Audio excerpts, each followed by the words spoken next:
Holly. Hi, Jim. All right, and glad to be here, and I'm glad that Mike came here to share with us today. I'm going to tell you a true story. Generally, I tell stories that aren't true, but because of Valerie, I several years ago, I heard a speaker down at Cedar Glen with a speaker, and the guy got up to read.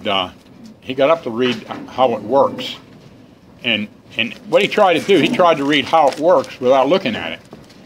And he got halfway through, and he couldn't. He started stumbling around. He couldn't finish it. He had an anxiety attack. And from reading how it worked. And he was sober 12 years. And whenever John gave his talk that night, he said he wanted to thank everybody for introductions, for everything else, and for reading how it works, which we almost heard here tonight. So and this guy had 12 years of sobriety. I don't know how long. I think I was sober 10 years. When I'm down at Montgomery, and they're having the Ascot basket, and the delegates down there, with old Jim D. He was a delegate from the Bessemer group. He was in the Ascot basket, and he pulled out a step. He was pulling the steps out of the basket, and he pulled out the step, and on the outside of the rolled up piece of paper, it was written the fourth step was written. So when he pulled it out of the basket, he said, "I want Jim S. to come up and talk about the fourth step." So Mr. I know it all in my head gets up there and says, "Step 4, continue to take personal inventory." And when I got to that, I knew I was screwed, because that ain't the 4th step. That's the 10th step. Now, I'm in front of all those guys down there, and I can't get out of it, But I'm going to tell you something. If I'd have stood out there for the rest of my life, I might have never got to the 4th step. I had to go ask Jim to humbly give me the piece of paper so I could open it up and read the damn thing. And that's why you always see me with a book in front of me at the meetings when they're reading anything, because I don't want to get the message screwed up, and I've done that several times in my life. If I put it in writing and I got it in writing, my God, just do it. But I'm going to give you Mike, and I've known Mike for quite a few 24 hours, and we've had some real good things going on with our lives, and I'm going to give you him. And Mike is from the 5 Points group and the Hut, and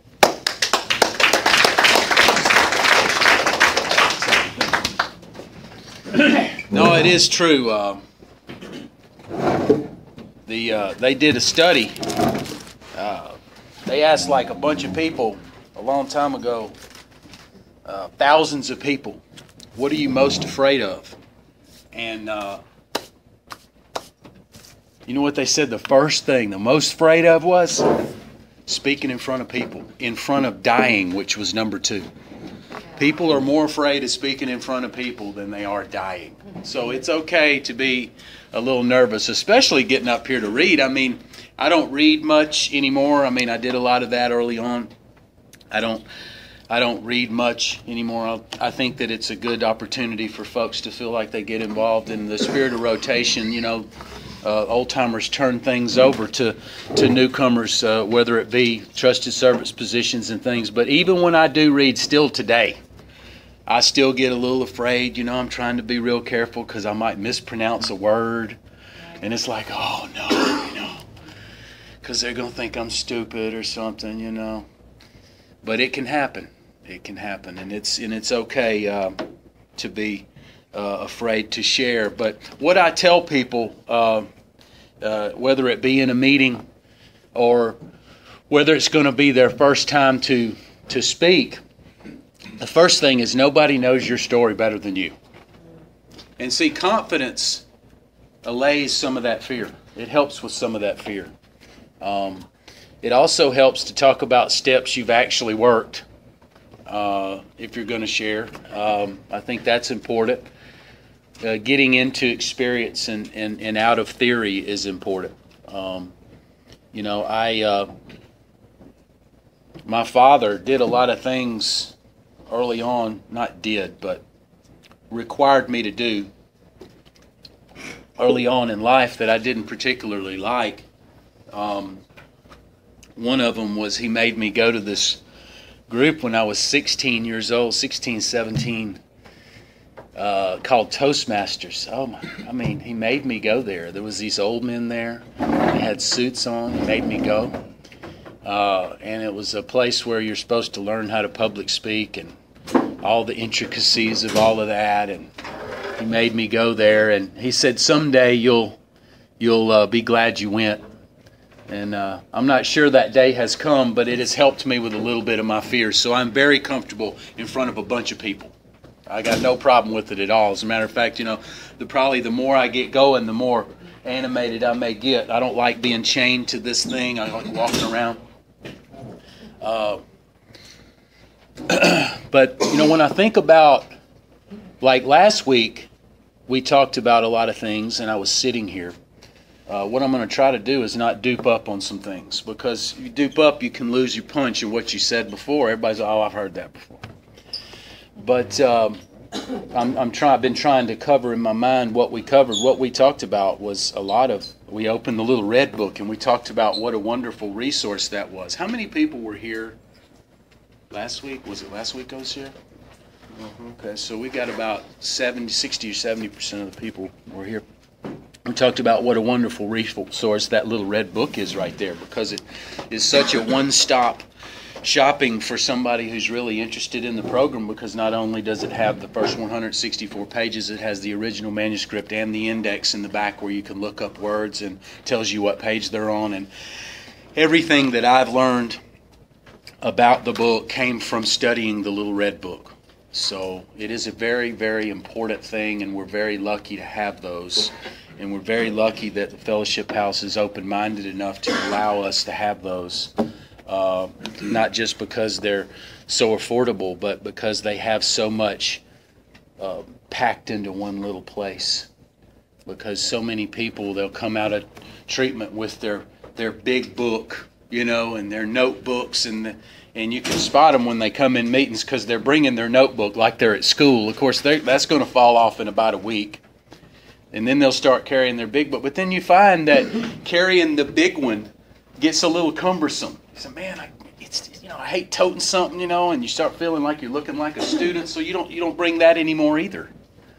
So then you come to meetings, you don't have anything. And what I have found is that having a pocket big book and a pocket 12 and 12, walking in every meeting you walk into your first 10 years is absolutely essential. Now we know that the big book is the basic text, and when I do talk about the 12 and 12, I talk about it in the context of I use it to enhance, not to replace the big book, because there is no replacing the first 164 pages. If I can use the 12 and 12 to back up something that the big book says, so be it. But never do I use it to contradict. This is certain rules that I have for myself. But what I'm saying is that I carried the big book and the 12 and 12 in my back pocket, and I highly urge you to get the pocket version, so when you go to your meetings you will have those books with you. Because they have always said since I've been here, and Jim may have made it up, I don't know. But I know when I got here they said that the big book was the bullshit sifter.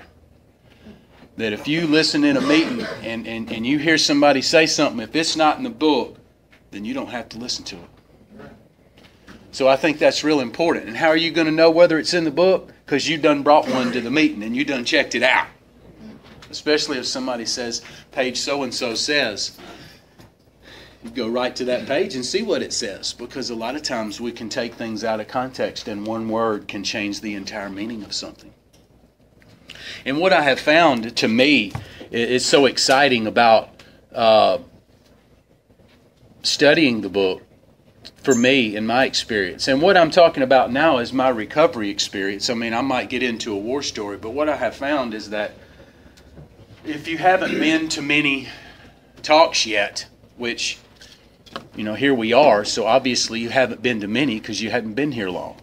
But if you're 10 years down the road, you're going to have been to a bunch of speaker meetings, and what you're going to find is that most speaker meetings are a bunch of war stories. 55 minutes of war stories and said, oh, time's up. Oh, by the way, I'm in recovery. Y'all have a nice day. And you leave wanting to use more than when you got there. So we find that, at least the solution needs to be given equal time. And I'm sometimes surprised and sometimes appalled at why people don't realize that we need to talk about the solution. Even the blue card at the beginning of the meetings, you'll say, please confine your discussion. And things can be subtle, right? Subtle messages, subconscious. Please confine your discussion to your problems as they relate to alcoholism. What does that mean? That tells you to stick to the problem. What about the solution?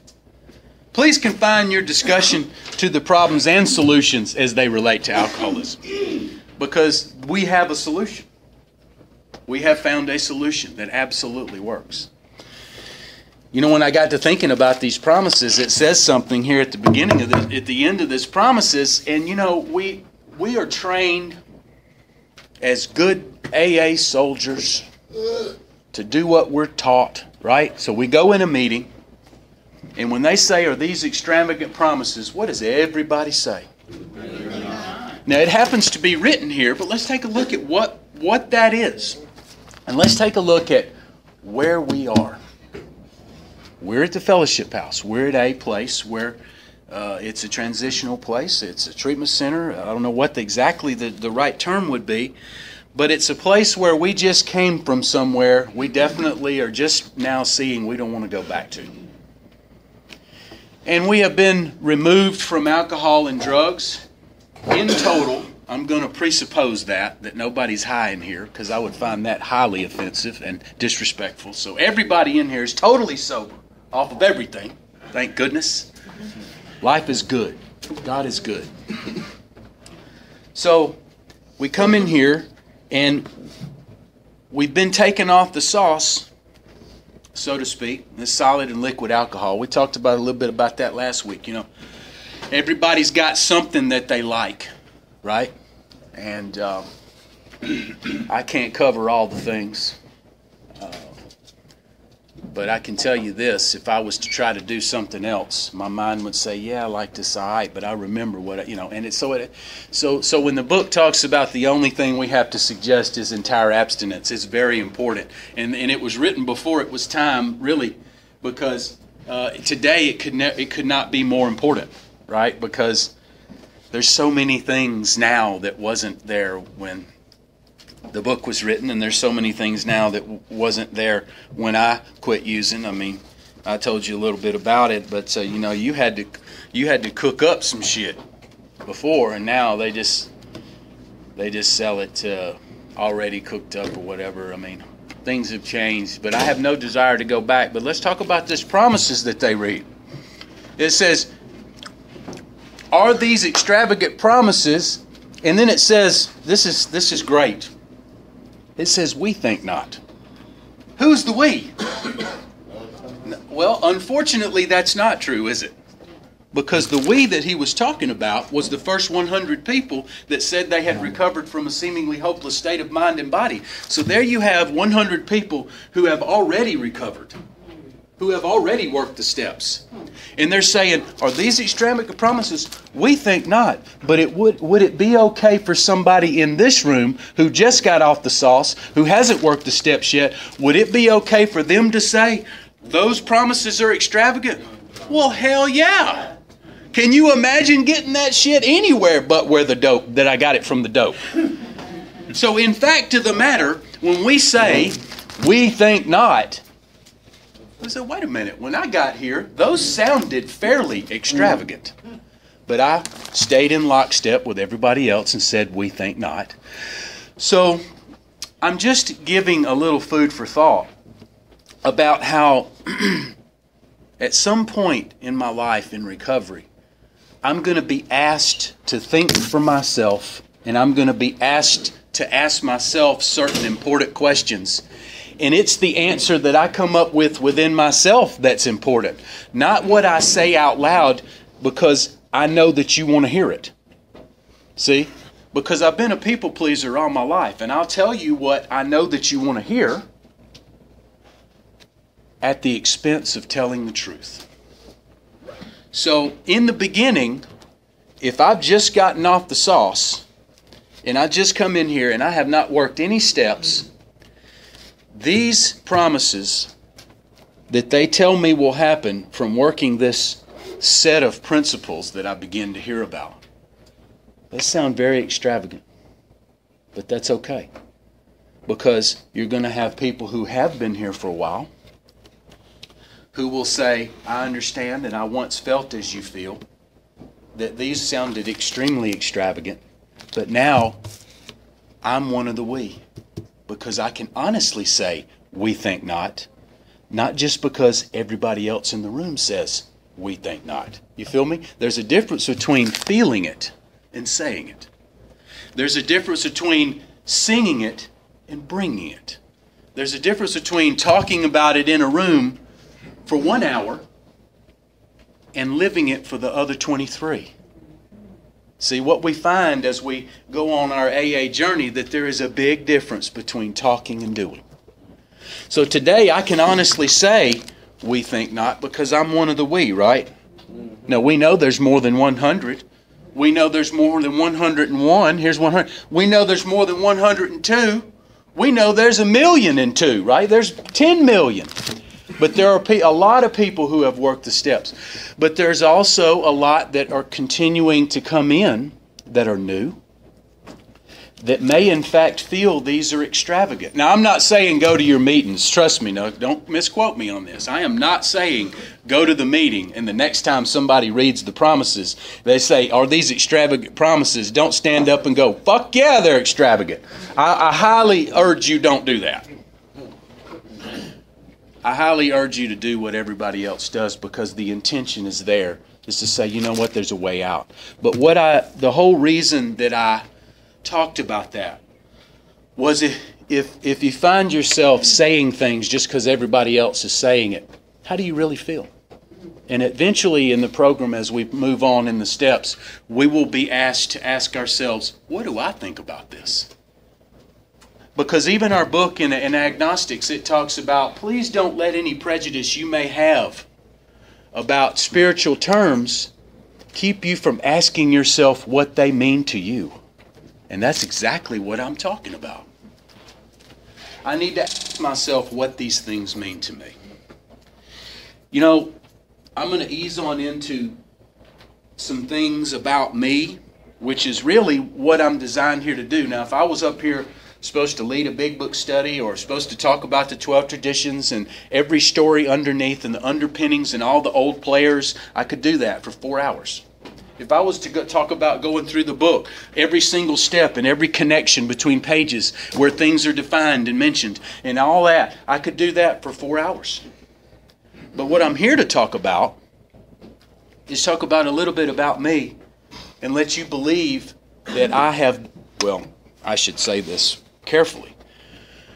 I have been where you've been. See, that's a big rabbit hole, right? I say so. You could immediately take one look at me and say, "You ain't been where I've been, MF." So don't even try. But what we find is a lot of times we define an addict or an alcoholic by uncertain or terms that are not correct. When I got here, I thought an alcoholic was supposed to look a certain way.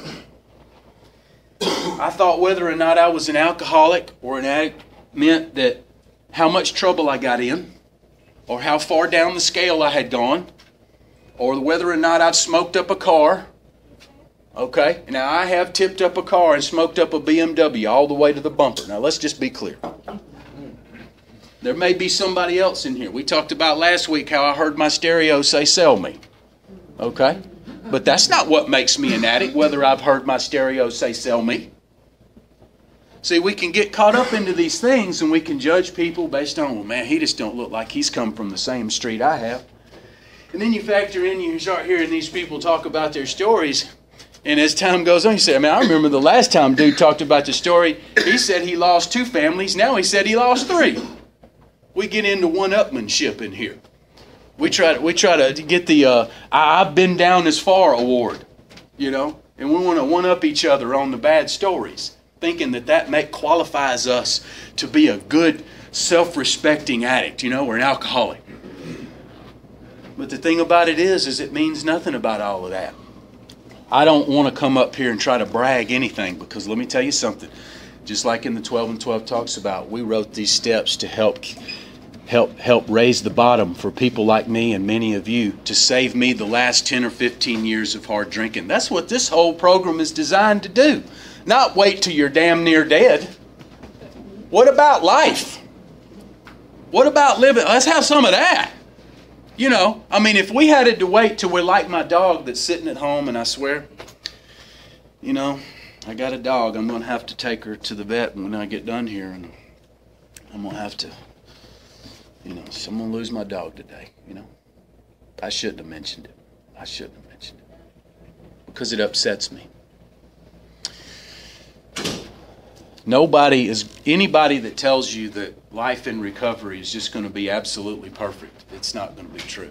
There's going to be ups and downs in recovery. Bill W. talked about it in his book, our book.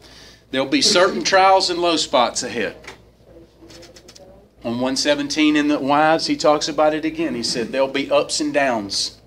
These workouts will be regarded as part of my education, thus I'll be learning how to live. But I'll capitalize on those things. And a better way of life will emerge when they're overcome. You know, the matching calamity with serenity oftentimes does not happen instantaneously. What is all of that? Anyway, matching calamity with serenity is not always instantaneous, right? There's no incantation or prayer that we can pray that will just make it go away. Sometimes we have to do what we call persevere. Perseverance is the key here. I promise you, I can tell you, attest to it my own self, that perseverance is the key because the feelings of life are going to come up at me that I'm not prepared to handle. We talked a little bit about this, and we'll recover it just a tad because it happens to be what came to my mind, and I've learned to trust my mind what direction I go, but I always come back to where I was going. You know, I'm not used to feeling these feelings of life. 145 in our book talks about the greatest enemies of us alcoholics are jealousy, envy, frustration, and fear. And on another page, it talks about, early in the book on 35, it talks about my story, and I fell victim to this. It says, I went out deliberately to get drunk, feeling myself justified by nervousness, worry, anger, depression, jealousy, the like. But just like they said in the book, and just like those promises that it said right there on that page, hey, I had to admit that my justification was insanely insufficient in the light of what ended up happening. So, this thing with the dog, it upsets me. I love my dog. That poor baby's suffering. You know, and it's going to happen. Hard choices in recovery have to be made. Hard choices like the chevron, the story with the dude coming up to me. Y'all remember that? Hard choices, hard statements, standing up for what I know I stand for today, and having to say, get thee behind me, Satan. Thou art an offense to me, just like I told that dude in the chevron. There has got to be a statement or a symbol that I turn my back on that old life, or I'm destined to go back to it. Many people won't rise to the challenge because they've simply said that they don't want to go back. But saying that I don't want to go back only goes so far. People begin to watch my feet. And I want to be somebody that somebody could watch their feet. Let's talk about me a little bit, my childhood. But here's something else. A lot of times you'll hear people talk about their stories and they'll say, I was born here and I have a cousin this and my mom and dad did this, and it has nothing to do with recovery. I was born in Nantucket. So what? My dad had a sailboat. So what? Let's talk about what we're here to talk about. So what can I mention about my childhood that is directly aimed at what we talk about in recovery? Two things that come to my mind about my childhood. One is I'm just like Dr. Bob in his story. He said he was an only child. And it engendered the selfishness that played such an integral part in bringing about his alcoholism. So I was an only child, and I came by my selfishness, honestly, because the world did revolve around me. Everything my mom and dad did. That's one thing. And that directly correlates to what we talk about here, because we know that selfish dishonesty, resentment, fear, self-seeking, those are the things, the defects that we have, that we talk about in our book. I remember one time, so selfish and self-centered. we used to live in a trailer when I was a kid out in the country, and I hated the country. Even when I was a kid, I knew I was a city boy, I guess, because I didn't like it. Maybe because there was this movie called Grizzly that came on, and there was a big bear that was in the woods that was killing people. And it scared the holy out of me, man. I'm telling you, that scared me. I wanted to be up out of the woods. Anyway, there was this little dirt road that I had to walk down to go to the bus stop. And it was a raining morning, and I didn't like walking through that dirt road. And I remember said, "Mom, I want you to give me a ride down to the bus stop." It's hard to say we don't regret things. We don't regret, because we talked about that. There are some things that like our book says, I shudder to think I may have been observed. And this is one of them, because I can see her face, and it has been literally 40 years ago. I said, "Mom, give me a ride down to the bus stop." "Honey, I'm trying to cook Dad breakfast." I mean, it brings me to tears at how inconsiderate that I was even before I took a drink. "Mom, it's raining." Didn't even hear what she said. "It's raining. I want you should give me a ride." She went back and forth for a minute, and I'll never forget it as long as I live. She said, when I just come at her with that selfish brat bullshit, she said, "Honey, sometimes you make me so angry." "I'm so sorry, Mom." How do you make amends for that? "I'm sorry, don't quite cut it." Now, let me add about 100 more instances that make that one look like child's play. How do you make amends for that? "I'm sorry, Mom." Even our book on 83 says we don't say that. Because what are they going to say? "I know you're sorry." So, we make amends for those things that only the program can allow us to see. Because I can't see a situation like that. I can't see how I've been with those people until I work the steps and get off that shit.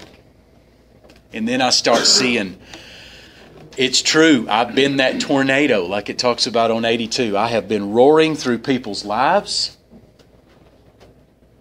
And the people that love me the most are the ones that I sometimes treated the worst. Now, if I'm just speaking for me, then so be it. But I got a sneaking suspicion that you've had a mom say, "Sometimes you make me so angry." She may have said it different than that, because she certainly felt it. So I was selfish, and I still am selfish, but let me make it clear, I ain't as selfish as I was. This is about improvement. This is not about perfection. 12 and 12 talks about we raise our eyes toward perfection and must be willing to walk in that direction. It talks about, in no case does God render us white as snow and keep us that way without our cooperation. There's a give and take. There's a James 2. There's a faith without works is dead. And I have some footwork to do in recovery. So I am not the same selfish, self-centered son of a bitch as the first day I walked in here. That's why our step talks about 10th step that Jim mentioned, when these crop up, not if. So I will battle selfishness, fear, and dishonesty for the rest of my life. But they will never be, hopefully, if I continue to work the steps, the degree to which they were when I was completely untreated. What is something else from my childhood that directly correlates to what we talk about here? There was these stickers that I used to have when I was a kid. They were called Wacky Pack stickers. Wacky Pack stickers, man. And stickers were so cool. And it really don't matter what the stickers was, because you could have your own sticker. You might have had football sticker or a car sticker. But all the sticker had in the bottom right-hand corner, it had 55 of 200. It had a number of a set. There was a set of these cards. Talking about absolutely obsessed. I had to have the whole set. Do you feel me? I'm talking about I'd have 10, 20 of one just to go keep going by them Wacky Pack stickers with that piece of Topps bubble gum in them so I could have the whole set. And you know what? When I got the whole set, you know what would happen? All would be right with the world for about 5 minutes. Until I figured out that there was a new set. And I was off again. Basing my happiness on something I didn't have. That I thought I could buy. And let me tell you what I've learned here in recovery after all these years is that this program is about being right-sized and being happy with what I have and knowing for damn sure you can't buy it. Do you feel me? Maybe you don't feel me.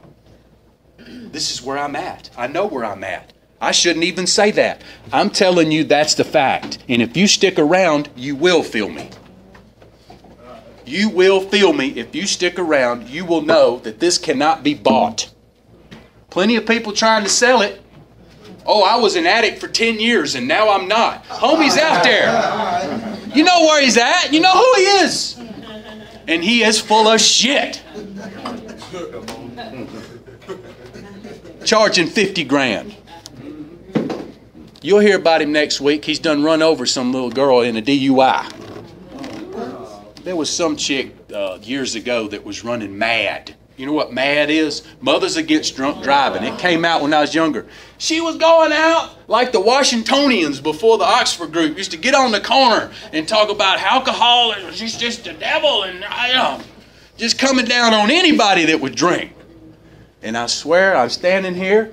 It was about 2 months later, she run over some folks. Drunk! True story. True story. Let me tie that to the tradition. Check this out. The 11th tradition talks about that exact thing. I need to be careful about going out and telling people, I'm an AA man. And they talk about, in the story underneath, the backstory, be careful because you say you represent AA, you better not next week be drunk and make us all look bad, so you need to be cool with that shit. Right? I'm going to break it down for you. So each one of these traditions tell me something, not just about the group, but sometimes about my life. Right? The first tradition, unity. Does that mean we all going to get along?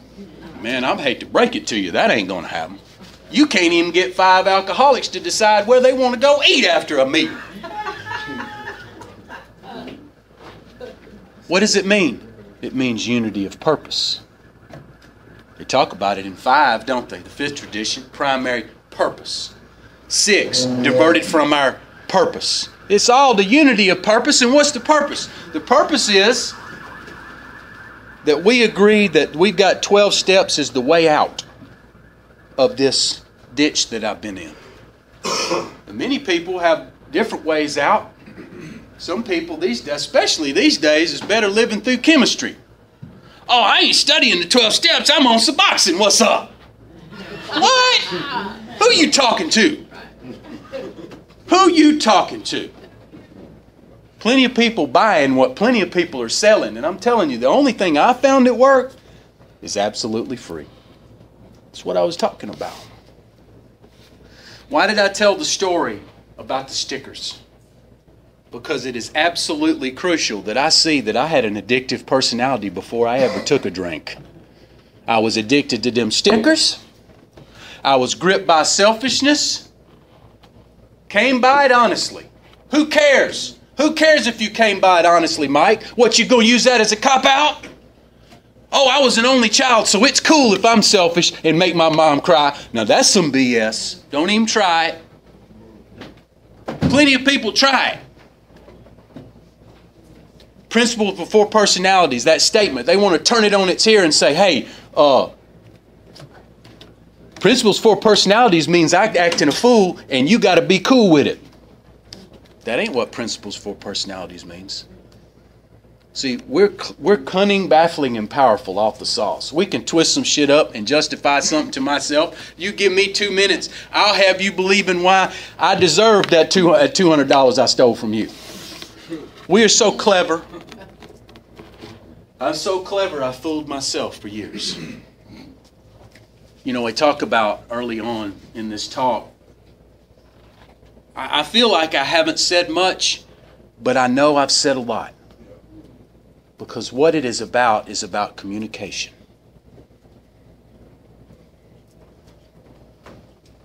You know, I talked about all these things that being an addict or an alcoholic is not. How long I used, how much I lost, how much time I did, whether I got a slip in my pocket. All these things that I used to think, well, because I had them in the cottage up in the woods back in '87 telling me you in the wrong place because you ain't done hardly nothing. I was 22.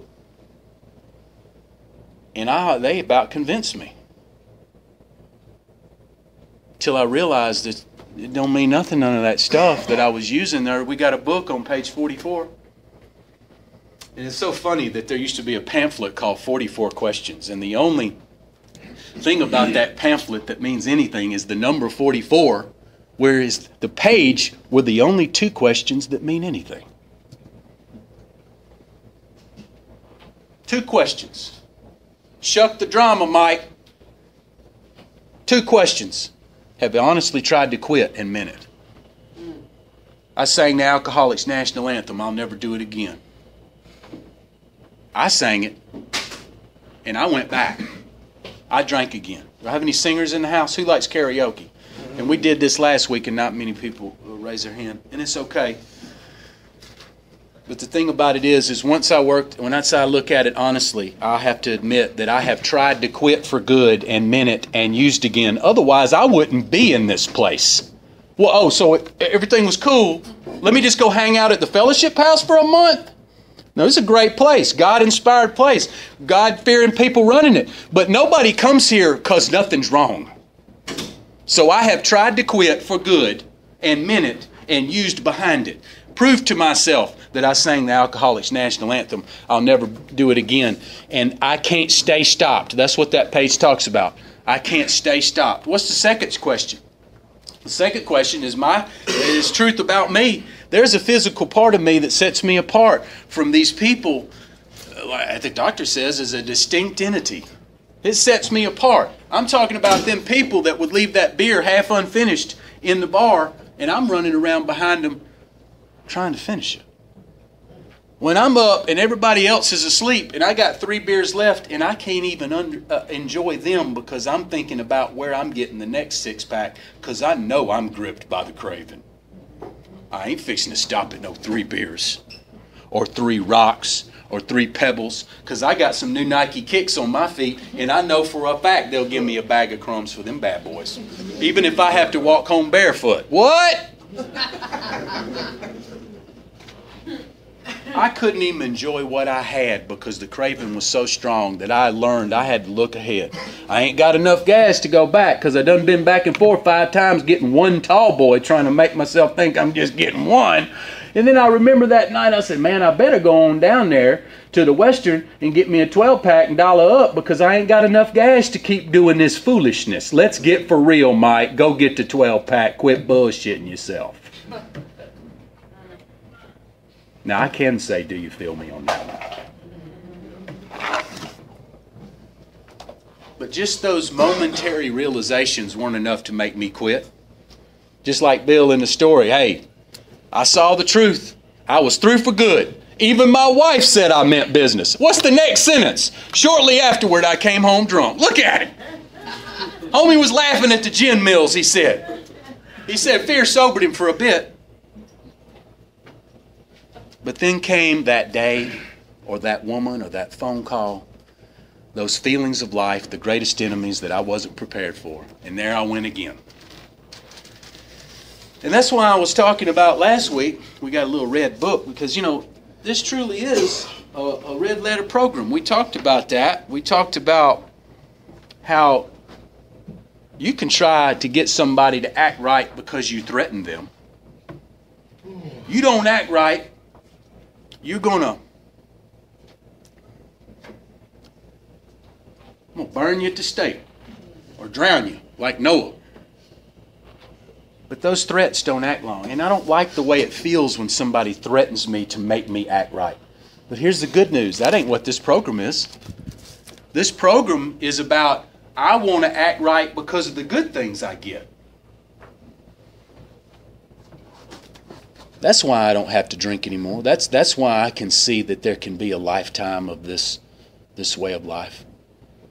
Ain't nobody threatening me. My slips are all signed, okay? My license is back. I got my car back. She's done talked to me, and I've put her on the road and had 10 since then. Ain't no threats keeping me here. And I, for damn sure, ain't nobody cutting me a check when I leave here. So why do I keep doing this? You say, Mike, why do you keep doing this when it's clear that you are passionate about this thing? You have a command of the information. You have conviction. You clearly are not wanting to drink today. Why are you even here? Because if I felt like you felt, look, I got better things to do, bro.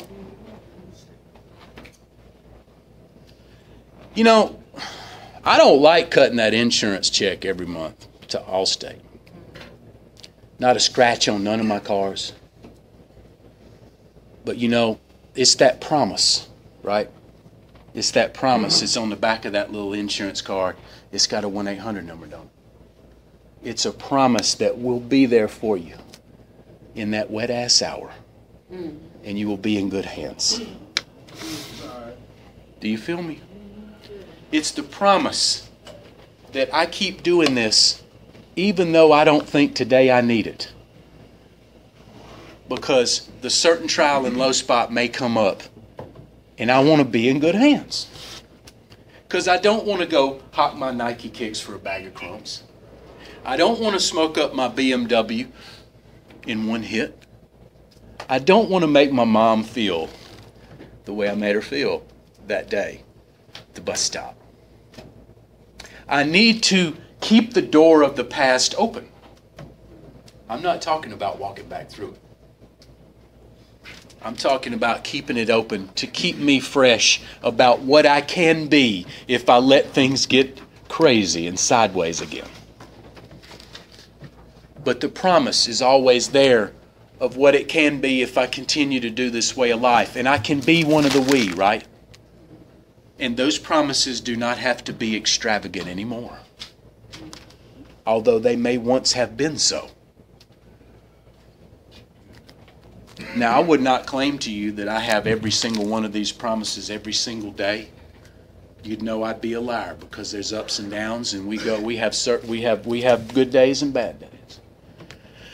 But what I will promise you is that I have enough of these promises that I've gotten from the steps in this way of life that I don't have to believe the lie that I can use or drink without harm.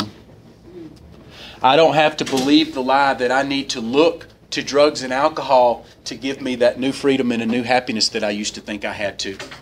I don't have to look to alcohol and drugs to lower my fears or give me a new outlook on life. I have signed on to this way of life with all of its new set of complications. You know, I'll end with this, only because time's out, because I could talk another hour just like this, because I could crank it up. Let me get started going through the steps. It's on. But see, I don't got much time here, and time is already away, and I feel like I'm just getting started. They're going to make me stop if I don't stop. There was a set of complications out there. Who'd I lie to? Where can I not go? There was a set of complications out there. Oh, I didn't do Richard Pryor. Oh, let me end on a... This way of life has a new set of complications about integrity and doing what I say. Sure, it's complicated, going to a job and showing up and being that kind of guy that I used to laugh at. What I find out is there's a difference between having character and being a fucking character. Having character is a set of complications in this recovery thing that I highly recommend. But let me end this on a positive note because I got about 1 minute left. But I will tell you this, I didn't stop drinking at 11. So the thing about it is there's this old joke by Richard Pryor, and I'm so glad that I remembered that, and you told me that I didn't do it, because this has punch that every single person can relate to. There was this old comedian called Richard Pryor. He's up on stage, and he's doing this skit by himself, and he's playing like he's trying to get a job. All right, so he's saying he's playing like he's on the other side of the desk, and he's saying he laid the application across the desk, and then he's playing the employer, and he's looking at the thing, and he said, "Mr. Pryor, we don't think that you're what we're looking for. We don't think that you're responsible. We don't think you're dependable." And then he switches back to himself in his best drunken voice. He said, "What do you mean I'm not dependable? For the last 5 years, I've had a $500 a day drug habit. I ain't missed a payment." Now, that's supposed to get more laughs. That means time's up. Everybody's thinking about where they're going to go. All right? And it's okay. It ain't about laughing. It's about me telling you the fact of the matter is that I had a certain amount of energy that I was expelling out there that helped me to not miss a payment. Sometimes I had to break in a house to get it. Sometimes I had to steal money to get it. I was willing to do it. I had the dependability. The problem was it was dependable in the wrong thing. I had the energy. The problem was it was in the wrong direction. What am I trying to say? Here's what I'm trying to say. And I'm trying to end it on an up note and let everybody know that if you're like me, when I got here, I'm thinking just because I say I'm an addict and alcoholic, I'm broken, I can't think, I'm supposed to want to drink, and everything I touch turns to shit. There's nothing redeemable about me whatsoever, and everybody's been telling me, and I've been listening. What I am telling you is this. Just like Dr. Bob said in his story, if I put half the zeal into this thing that I put into getting that other stuff, my Heavenly Father won't let me down. So the promise is this. Every single one of us has that energy to not miss a payment. If I can direct that into doing these few simple things that have so much less strife and chaos. I mean, can you imagine what it would feel like to be able to get in your car when you get it back or if you have it, and the cops come up behind you and your face does not go white out of fear? I'm talking about terror. They can get behind me today. I'm like, pull me over, player. I got all my papers, insurance, tag. Bring it. Love it. Now I can't get them to pull me over. They avoid me like the plague. They was finding me every 5 seconds. What happened? They got that radar in there. But the thing about it is, it's an inward reorganization. I'm not afraid. And I'm right-sized, and I know what's good and what's bad, because if I don't stand for nothing, I'll fall for anything. And the farther I go in this program, it's like Matthew 7 talks about. It says, hey, narrow is the path that leads to the good place, and there you will find few. The path narrows as I get in recovery, because less things become okay, less people is around, but I'm willing to walk that narrow path because I know that it not only leads to something good, but it is something good. So be prepared if you're here. There'll be a day when you are one of the we, and these promises are no longer extravagant. But if you think they're extravagant today, it's okay. There'll be a day when you'll see your past for what it was, and you'll do almost anything to keep your mom from feeling the way you know you made her felt that day way back when. And I'm willing to pay on a daily basis that penance, not in words, but in actions. I'm willing to, on a daily basis, come back here, even when I don't think I need to. Hell, I don't need but one meeting a week, but I go to 14 because I don't know which one that is. I'm willing to keep coming back here. A man named Happy Jack, who died with throat cancer in recovery, sober, used to say that, and I always give him credit when I say that. I keep coming back here to carry the message to a newcomer that may be feeling like these promises are extravagant, that may be feeling like they're a piece of shit, can't do nothing right, that may be feeling like they got no hope. I'm telling you that regardless of your present circumstances, if I follow the dictates of a higher power, I will live in a wonderful new world. It's the promise of it. And I'm willing to do the footwork, and that promise on a daily basis has been met. There's only one thing left for me to say, is it? And it's not just because time's up. The steps demand that I say something. Sometimes we miss it. The 12th step demands that I say something out loud. It says, having had something, I got to say something. So I'll say it. I've had a spiritual awakening as the result of these steps, and I'll pass. Good.